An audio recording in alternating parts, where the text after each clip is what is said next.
આજથી સુરતના રસ્તાઓ પર દોડશે ગુજરાતની પહેલી પિંક બસ। આ બસની ખાસિયત એ છે કે તેમાં મુસાફરો તો મહિલા જ હશે, સાથોસાથ ડ્રાઈવર તરીકે પણ મહિલા જ હશે।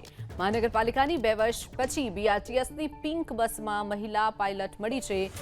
ઓએનજીસી કોલોની બીઆરટીએસ સ્ટેશન પર 11 વાગ્યે ફ્લેગ ઓફ સેરેમની યોજાશે। પહેલો રૂટ ઓએનજીસી થી સરથાણા સુધીનો રહેશે, જેનું આજે લોન્ચિંગ કરવામાં આવશે। બસની પાયલટનું નામ નિશા શર્મા છે અને તે ઇન્દોરની રહેવાસી છે।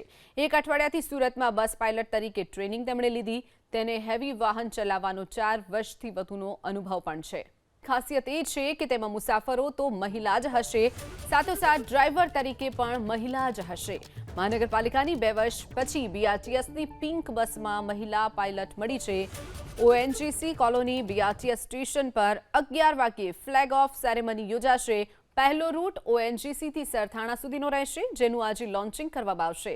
બસની પાયલટનું નામ નિશા શર્મા છે અને તે ઇન્દોરની રહેવાસી છે। એક અઠવાડિયાથી સુરતમાં બસ પાયલટ તરીકે ટ્રેનિંગ તેમણે લીધી। તેને હેવી વાહન ચલાવવાનો 4 વર્ષથી વધુનો અનુભવ પણ છે।